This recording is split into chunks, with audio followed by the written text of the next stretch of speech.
of these Swiss stage games, and a lot of them were we saw sort of upsets and forfeit wins and teams of like lower calibers making it through basically.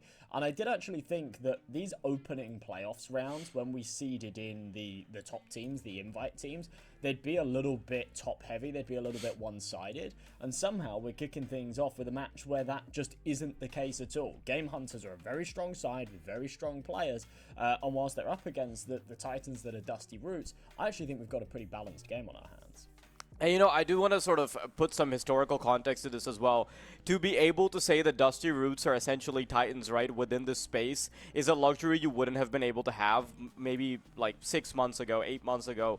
Like, just like this caliber of tournaments, the amount of tournaments we've been seeing come out from CCT has sort of enabled this to be the case. Like, the fact that we can consistently find like this tier 2, 2.5 competition that they can actually get a bunch of practice in. Now, Dusty Roots, I'm not going to say that everything's been hunky-dory for them. Obviously, they haven't been playing as much as I would like them to, although they still have had some really good performances within the region, with them finding success against teams like Case, Solid, Crew.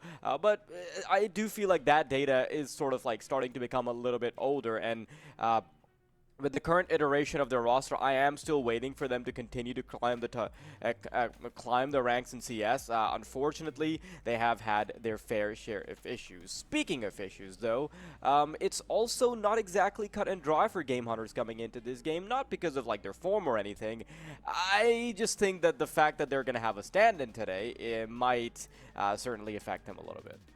It certainly could, yeah. I just want to touch upon one more thing with Dusty Roots before we go any further. These guys, for the first time in these boys' careers, for a lot of them, actually got the opportunity to play against some European and rest of world competition as well. These guys represented Team Argentina in IESF, so they got a trip out to Ryder and, yeah, got to play against teams and players from across the world, and they actually did very well. They fared very nicely against top sides. They beat Team Czech Republic, which, you know, have some great players, Neofrag to mention one, and yeah, some of these sort of top players within like the Balkan region and things like that. So, you know, I think that these guys are in a position where they've just come off of the back of that. This is their first tournament